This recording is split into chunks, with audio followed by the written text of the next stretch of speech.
For many families, owning the perfect home can be a pipe dream. But in South London, that dream came true for 68-year-old psychotherapist Annie Reed Henderson. This is my street. This is my house where I raised my 2 children. I found the house for my husband and I, and when I first saw it from outside, I fell in love with it. I just knew I had to have it. Over the years, Annie gave her home a complete makeover. After my divorce, I renovated the whole house. This is my kitchen. Everything's been redone, but my real pride and joy is my garden. I did things like I put nice doors in. I added me into the house. This painting I love, but it was the beginning of me changing. As you can see, I no longer have black hair. This is my spiritual sanctuary, and I find it absolutely wonderful when it's quiet. The peace and quiet was doubly important to Annie, as her home was also her place of work. I've been a psychotherapist for 24 years. This is my therapy room. This is where I see all my patients. They've been referred to me because I am a spiritual person and I have peace and serenity, and that's what I feel in this room myself. But in 2002, that would all change when a new neighbour bought the property next door.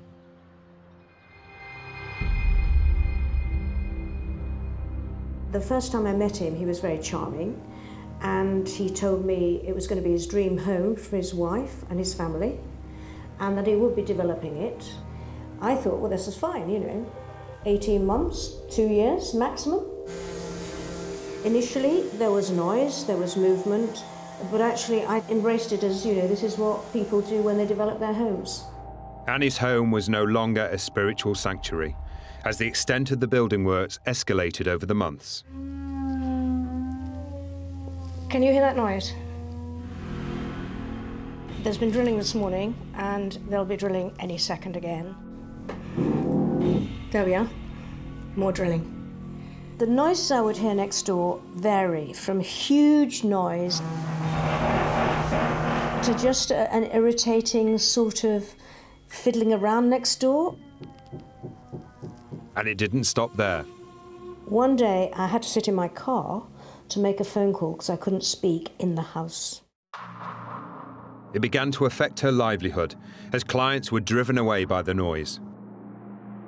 The most important thing for all of them, whether they're old or new patients, that it's quiet.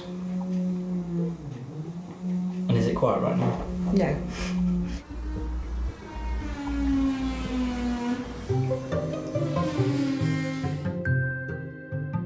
And it wasn't just the noise that was proving to be a nightmare. One evening, Annie discovered the builders had dug a huge hole in her next-door neighbour's garden to test foundations. All the mess came all over here, and it was appalling. It was so appalling that I felt like screaming. It was all legitimate, but it was affecting Annie's beloved garden.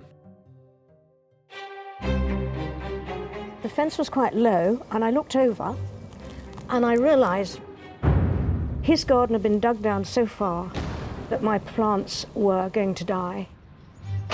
Her flower beds bordering the property next door were ruined. It really distressed me because I'd spent 30 years working in this garden. I called over the fence and I said, "Can you tell me what that is?" And I was told, "Mind your own business." That consolidated, this was going to be a difficult neighbour. But as her neighbour wasn't living there, all Annie felt she could do was shout over the fence to the builders. So at her own expense, she decided to get professional advice. He didn't answer letters from solicitors, he didn't answer anything from my surveyor, and neither did his surveyor. A year into the building's works, with no one still living at the property, a temporary structure suddenly appeared next door, much to Annie's alarm. I looked out in the middle of the area, the garden area, and the contractors were here, and I asked them what it was, and I was told it was a kitchen and a loo for them. And that's when I thought, oh my God. To me it meant this is not a couple of years. I believe he's deluded. I believe he thinks he's building a mansion. I sometimes watch him come round and stand and stare at it. He's just a megalomaniac as far as I'm concerned. Just when she thought her hell would never end, 2 years into the works, her neighbour's builders vanished overnight. The building looked like nobody lived there. It was used as somewhere to store his stuff. Now Annie faced a new dilemma, living next to an unoccupied, half-completed shell of a house. But soon after, not only were the builders to return, but her nightmare would get much worse. When I saw the plans for the basement, it stated that it was going to be a laundry. And when I spoke to one of the contractors, he said, oh no, darling, it's a cinema.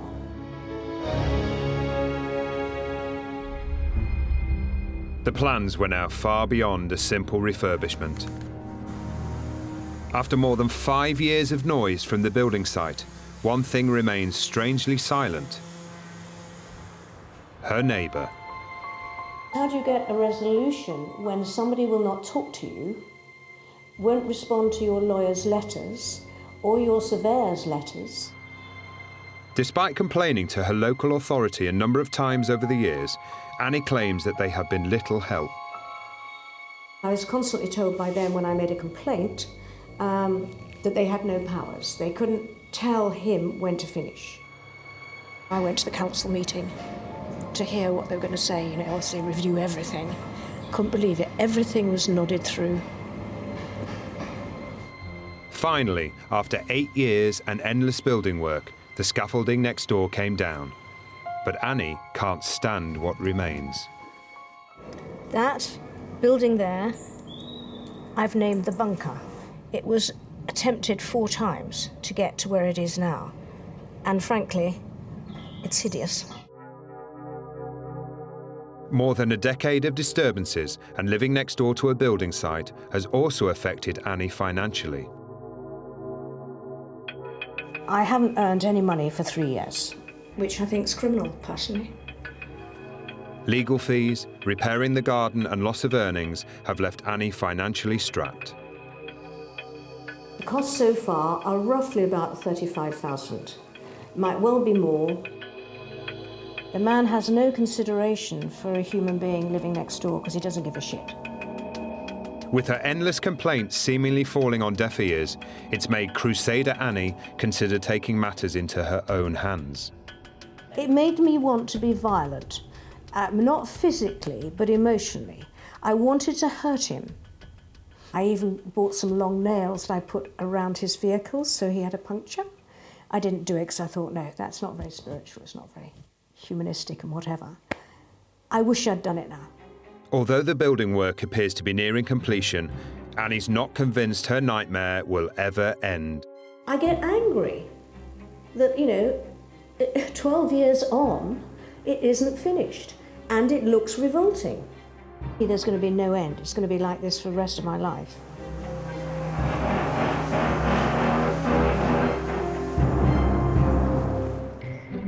A quiet suburban street in northeast London has been home to Tony and Veronica Martin for the past 23 years.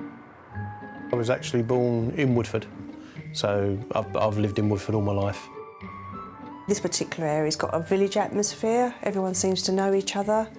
Very friendly, you can step out the front door. There's always someone to say hello to.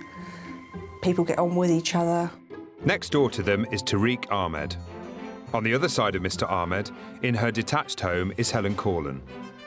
It is the only house like it in this road. It was a one-off, because this house was built on what should have been a road.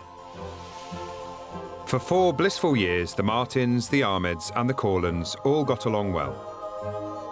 When the Ahmeds first moved in, we were very friendly with them. We even helped them to cut back some of the bushes in the garden. We would have, if they was having a barbecue, more often than not we would get barbecue food passed across the fence, which was very, very nice. So it was just everyday, day-to-day conversation. But neighbourly love between Mr. Ahmed and his neighbours was about to go out the window. I got an email saying that he wanted to dig within 3 metres of our property and said that the builder would be sending me some plans. The first thing Helen knew about Mr. Ahmed's plans was when he came banging at her front door holding a magazine. On the front of the magazine was a white double-fronted house, which he then told me he was going to proceed to make next door into. It was clear from the picture Mr. Ahmed's plans involved greatly increasing the size of his 3-bedroom end terrace. In his own mind, he was going to make this into an enormous palace that should have been sitting in an acre of land. Much to Helen's alarm, Mr. Ahmed's grand design meant his extension would go right up to her boundary wall. And when the plans came through, I was told that this would be a 2-storey extension here, and I was asking how I was meant to get in and out of my front door and my back door without any danger. Concerned by his ambitious plans, Helen went to talk to her neighbour, Mr. Ahmed. I tried to explain to him that we had a right to light, and that the fact is that he would be blocking all our light out, and so he had would not be able to do it. Mr. Ahmed declined to tell his side of the story, but according to Helen, his response was far from neighbourly. Mr. Ahmed's reply is to start swearing and cursing and threatening, and that's when I said to him, do ourselves all a favour, we will do this the legal way, and then we won't have to talk to each other. Helen got in touch with the council. I explained that he would be taking my right of light. The council's response, though, was that in this case, right to light was a private matter. I realised that they were going to pass these plans. And it was a nightmare beginning to brew up inside of me. And from then on, Mr. Ahmed just literally pushed through everything. Within days, the building work had started. And it wasn't long before alarm bells were ringing for both of Mr. Ahmed's neighbours. When the building work started, it was shambolic. They weren't what I would class as builders. There was no health and safety, there was no high-vis jackets, no hard hats, chaotic. And at the centre of it all, directing the work, was Mr. Ahmed himself. He would strut around like a peacock. He's got the voice, and he'd make sure that everybody heard it. He just walks around so much like a cross between Del Boy and Ali G. The building works were becoming a serious problem.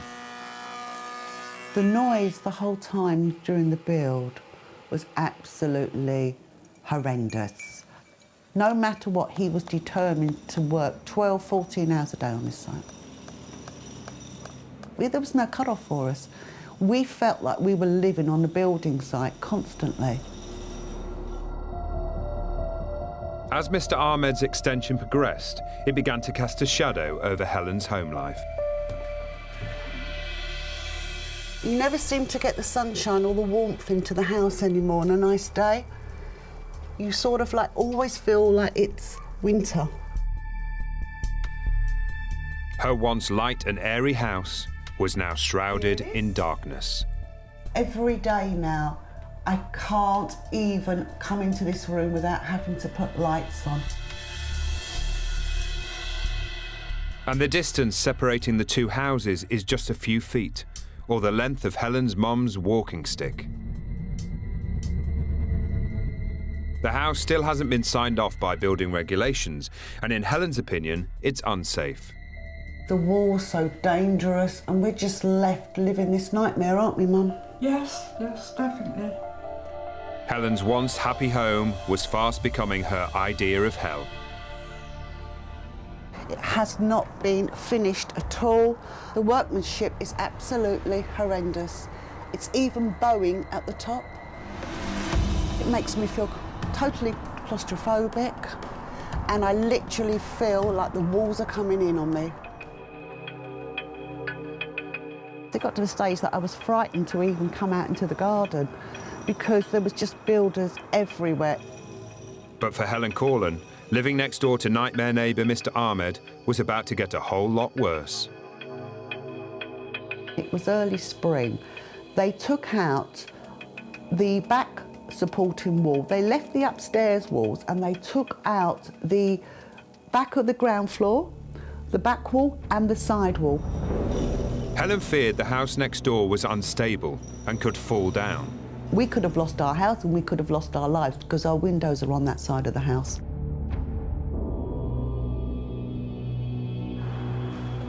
At the front of the house, things weren't much better either, as Tony, Mr. Ahmed's other neighbour, found out. As you can see, this is another piece of Mr. Ahmed's empire. The porch, which was perfectly okay before, was just knocked down. No prior warning, no consideration to us.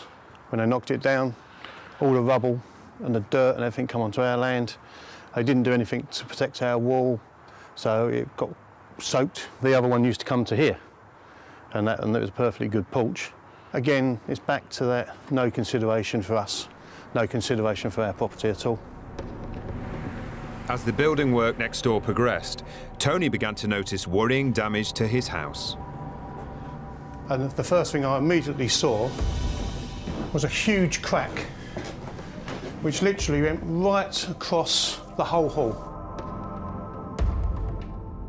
It just looked like it went on forever. So I come into my daughter's room and the crack went right along the top and all the way down the window.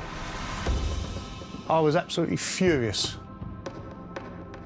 I went running down the stairs to Mr. Ahmed and his builders who were outside talking to my wife and called them all in. And I called them in here and literally, as soon as Veronica saw this, she screamed because she thought the whole house was going to fall down. They just went, oh. And I said, well, you've got to be, what have you done? Just said, well, we'll fix it. But he just couldn't get the magnitude of the whole thing. And it was just no remorse. It was like, oh, what, so what? And it seemed Mr. Ahmed also had some help with building techniques from an unusual source. The work was being carried out by Mr. Ahmed and his mates using self-help YouTube videos. Well, that's pathetic.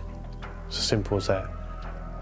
That's the first I've heard that he used self-help videos to build a house. No, I knew he went onto the internet. He told me he'd searched on the internet. I find it absolutely astonishing that well, I'm gobsmacked by that. Both sets of neighbours were convinced the building work was unsatisfactory and risked their own safety. They got a representative down who then saw that the site was unsafe and they called in the health and safety executive who then come and shut the site. We could have lost our house and we could have lost our lives because our windows are on that side of the house.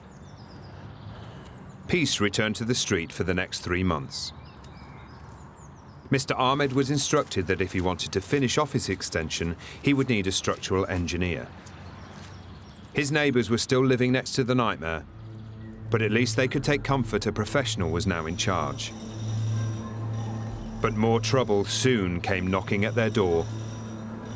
I was not given any promises that we will look after your property or we will put protection up. There wasn't anything. And I was told not to let him put scaffolding up on my property. When Helen refused, relations with Mr. Ahmed hit a new low. Mr. Ahmed has threatened me to a degree that he has told me I should watch my back. And it wasn't aimed just at Helen. He's threatened to blow our house up. He's threatened to put bricks through our window. However, Mr. Ahmed claims they were nothing more than empty threats. I've been very ill this year and I've literally had to pull myself up. and start fighting again. Despite his intimidation, Helen refused to give up. We did a right to light survey, which was paid for by my insurance company and their legal team. And we took it to the court, and from our local court, it was sent straight up to the High Court. After 2.5 years of misery, she finally had some resolution. And he gave me an out-of-court settlement of £30,000 in damages and £7,500 in legal costs. Tony and Veronica, though, have received no compensation. Mr. Ahmed has promised he will repair their party wall, but the Martins continue to despair at unfinished building work next door. 3 years on, we're still living through it all the time, and we don't really know if there's going to be more damage to our house in future years. There is no completion date for now. It's like your worst nightmare, but the only good thing about a nightmare is you're going to wake up sometime. We wake up and it's still there. But it appears the cracks in these neighbourly relations may never be mended. I'd like to be on speaking terms with them, but you can't. My relationship with Mr. Ahmed is non-existent. I do not even acknowledge his existence. He's ruined everything we've ever worked for. Nestled amidst the wilds of the east coast of Scotland lies Eccles-Gregg Castle.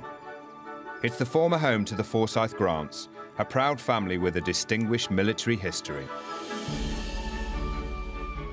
WFG, it's William Forsyth Grant who built the castle. The estate actually came from my great-great-grandmother's side of the family. This is Maurice Forsyth Grant, a descendant of the original owners. Unfortunately for him, though, hard times that fell on the family meant the castle was abandoned and later sold. Only a small part of the estate and some outbuildings were kept by the family. And we thought by selling it, it would get new owners that had the money to sort of reinvest in it and keep it as a beautiful building. Enter local businessman Gavin Farker. Maurice had high hopes when Mr. Farker's company bought the castle and 84 acres of the estate at auction. First impressions, we just took him at face value. He talked the talk. He supposedly had the best intentions for the castle. In May 1999, following the sale, Mr. Farker's company applied for permission to convert the castle into a 60-bedroom hotel, as well as chalets, lodges and a dower house on the land. And closest neighbour to this proposed redevelopment was Maurice Forsyth Grant. This is our boundary right here. We have a great view, but we are in close proximity to our neighbour as well. We try to get on with all our neighbours. There's nothing to be gained from fighting with your neighbours. But Maurice had very clear ideas on what he wanted to see happen to his former ancestral home. And we thought by selling it, it would get new owners that had the money to sort of reinvest in it. We hoped that someone would take the responsibility of maintaining it. But when the company's plans for the newly sold castle and estate went public, Maurice felt that the changes weren't for the better. We, as did most of the neighbours around here, had grave concerns about what was being proposed. I mean, basically, we wanted guarantees regarding the supposed works that were going to take place here, and we wanted guarantees that they would be done properly and we wouldn't, none of us would be interfered with. Maurice and the majority of neighbours living around the castle shared the same access roads and were worried about the impact of the development. The requested planning permissions would have affected us. They were being put forward in a way that would very much affect us where they didn't have to. So they objected to the plans, and as a result, in 2002, they were put on hold. Meanwhile, Maurice had plans for his own properties, an important source of income but in need of development. There are two houses there, and we've got one here, Dunlosset, and we've got one behind at Artala.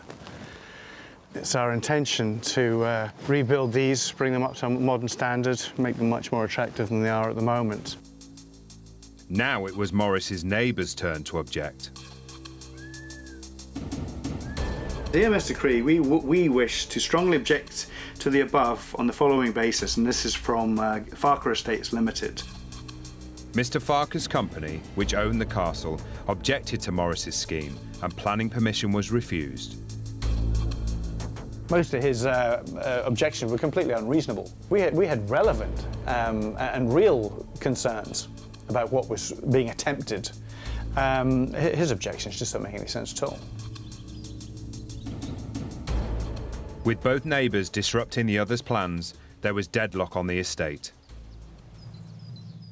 Morris was starting to feel his neighbour was trying to intimidate him. You know, that's when all the vehicles started getting dumped around our doorways. And, you know, the roads became blocked, and you know, usually not just in one way, but in multiple ways. You know, fallen trees, vehicles parked up against the fallen trees in the middle of the road. Even though the vehicles belonged to Farquhar Estates and were on their land, Morris felt they were too close for comfort. He started burning stuff, dumping stuff all around our buildings, you know, on an almost daily basis. We realised pretty quick what he was about. It was basically a campaign just to run us down, make us want to sell the home farm. Morris and some of his other neighbours started to notice that parts of the access routes to the estate were falling into disrepair. When I came here originally, it was quite good. He's never maintained it. It's just steadily deteriorated from year to year. It's absolutely hellish. Sometimes you get these big lumps of concrete jumping up and hitting the underside of the car. I mean, they're not small. Are really dangerous. You can buckle a wheel on that, you can break suspension on that. Morris claims that it is Mr. Farquhar's company's responsibility as the castle's owners to maintain the roads. I mean, one of the original crosscuts was here. And that would have taken all the surface water down that ditch down there. He actually ripped them all out and concreted over it. The day will come when I think I will manage to get a kayak from the top of the hill to the bottom of the hill by the volume of water that goes down here.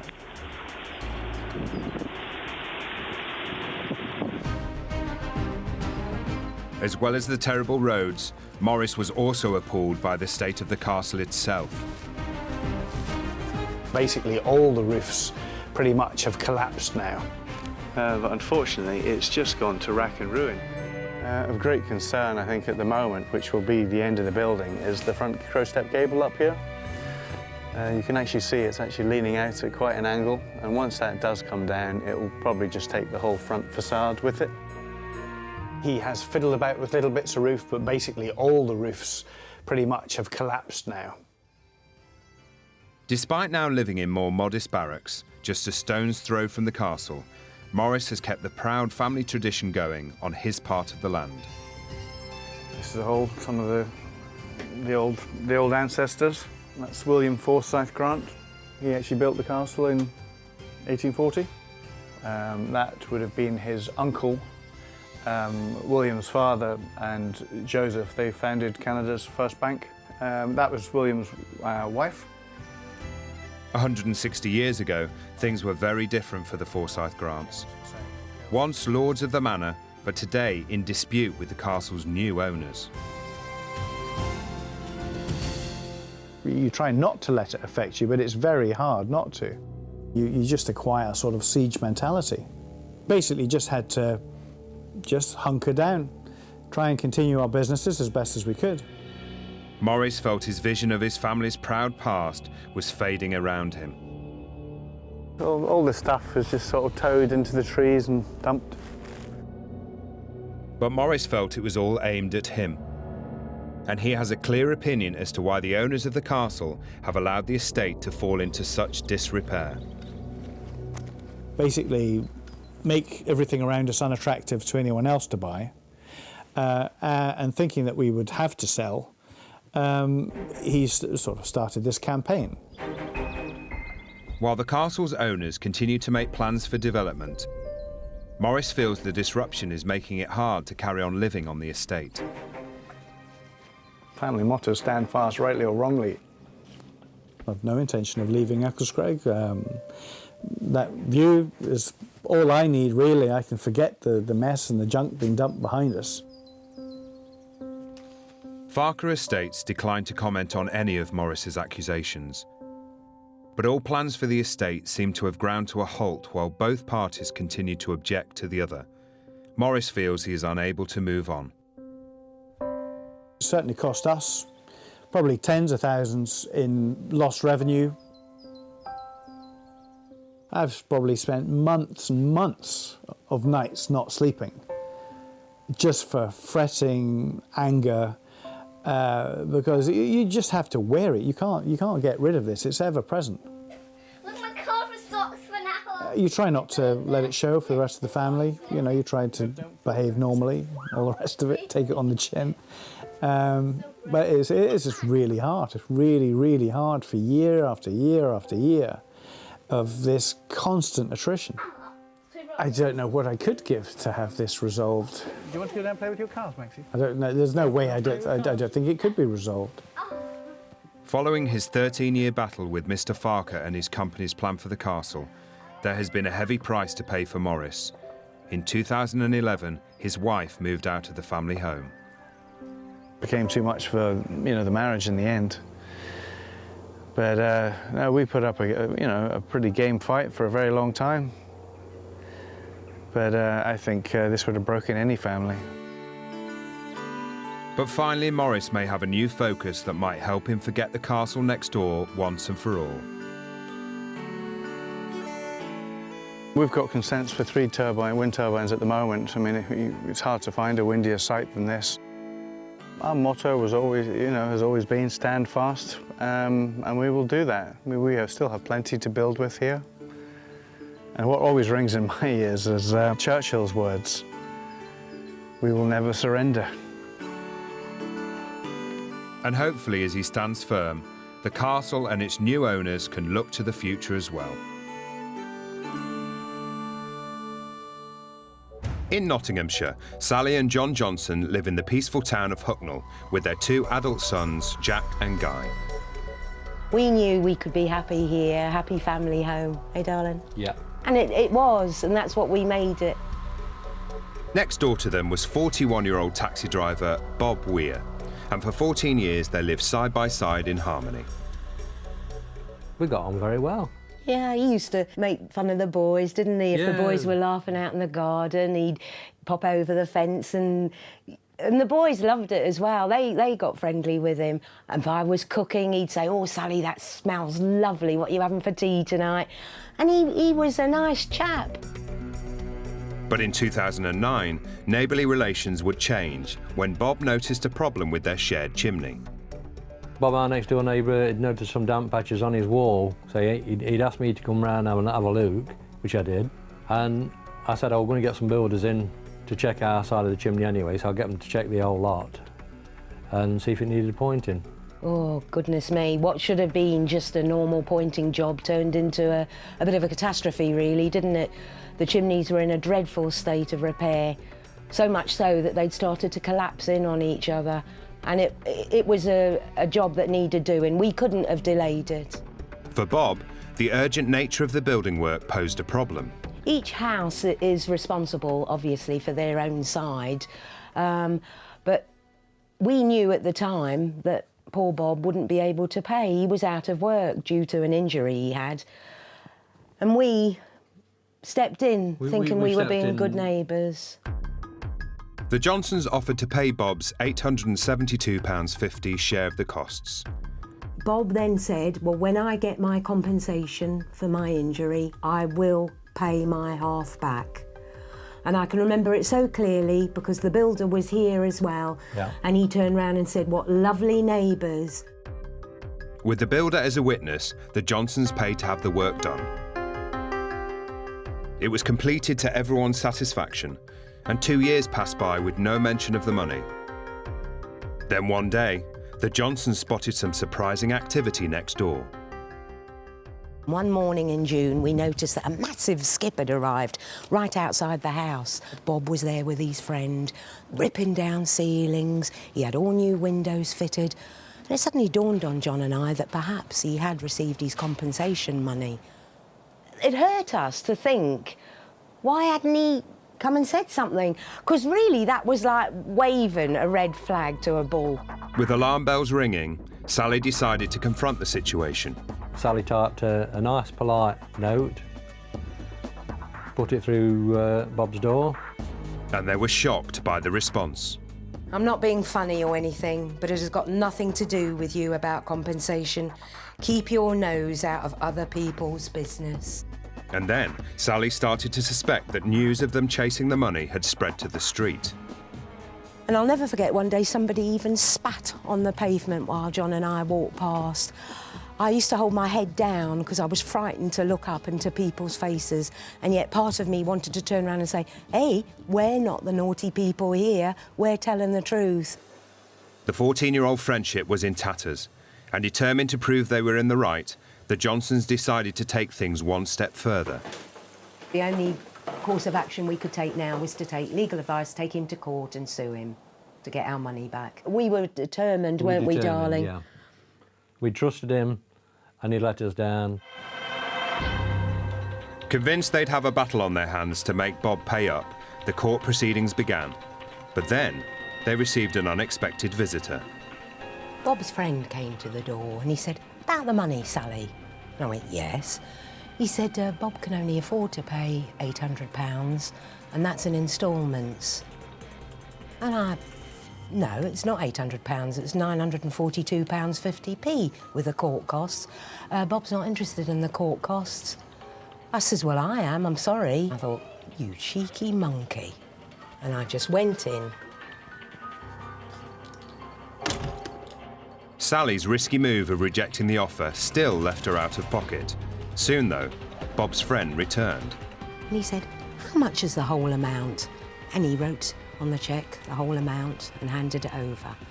He said, and by the way, Bob doesn't want to ever talk to you again, doesn't want anything ever to do with you again. And we said, that's fine, lovely, thank you. And I thought, God, that's the end, thank goodness. But Sally was speaking too soon, because a few weeks later, events took a dramatic turn. All of a sudden, I heard this horrific bang. He punched a hole in the fence and was sticking his head through the hole in the fence, ranting and raving, spitting at me, shouting at me. I said, what are you doing? He said, I'm having a bad day, Sally, I'm having a bad day. I was shaking, I was absolutely terrified. It was just like out of The Shining. When Sally showed me the fence, I said, this is ridiculous, I'm going to phone the police. One officer came on his own. The officer decided that perhaps if he's drunk, you better leave him in his own property, but you could hear him throwing stuff against the wall, banging doors against the wall, let him sober up, and they were going to come back and see him the following morning. But as far as they know, the police didn't come back. Bob Weir was asked for his version of events, but he decided not to comment. The rift between the neighbours deepened, and for the Johnsons, it seemed there was no end in sight. He realised that, oh, I've got away with this. I'm going to step my game up, and what else can I get away with? Bob had eventually repaid them, but according to the Johnsons, he was out for revenge. They discovered slashed tyres, smashed wing mirrors, and dangerous chemicals on their flower beds. But there was no evidence linking those incidents to Bob Weir. Meanwhile, inside their house, the Johnsons felt there was no escape. Bob took into his head sometimes, I think, to just bang the walls. Gosh, the pictures used to jump, things used to fall off the mantelpiece. It would be quite frightening. The Johnsons felt that the situation was spiralling out of control. There was bang, bang, bang on the wall. A lot of name-calling through the walls as well. Sally was determined to get it down on tape.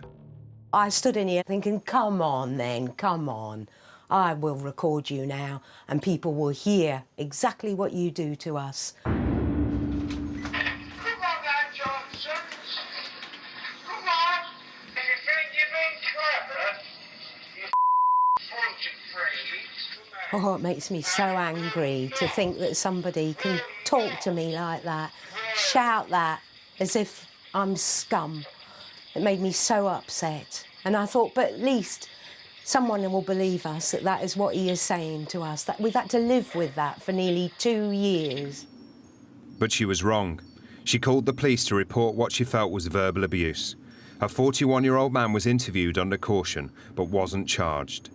We asked Bob Weir to comment, but received no response.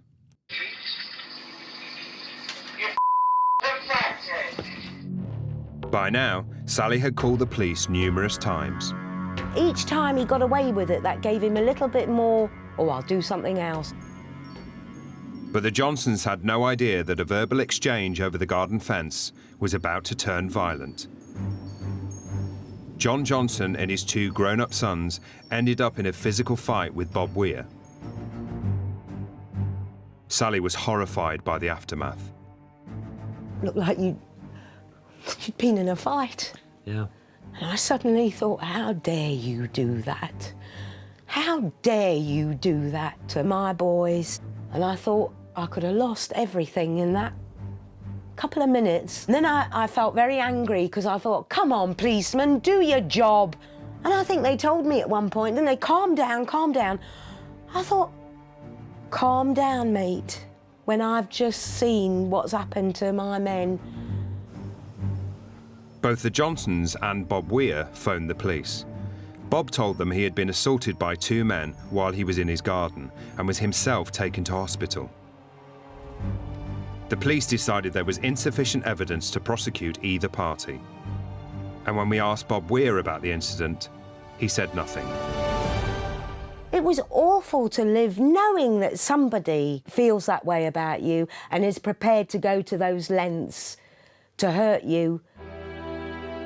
By now, the police had received 12 official reports of antisocial behaviour from the Johnsons. Sally claims to have called them 79 times, but the next call would prove to be different.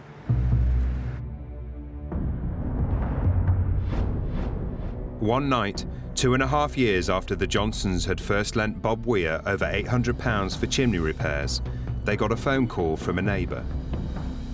He says to me, "It's in your car?" I said, "Why, what?" I looked, and I could see deep scratches going down the side of it. And I thought, oh no, not again.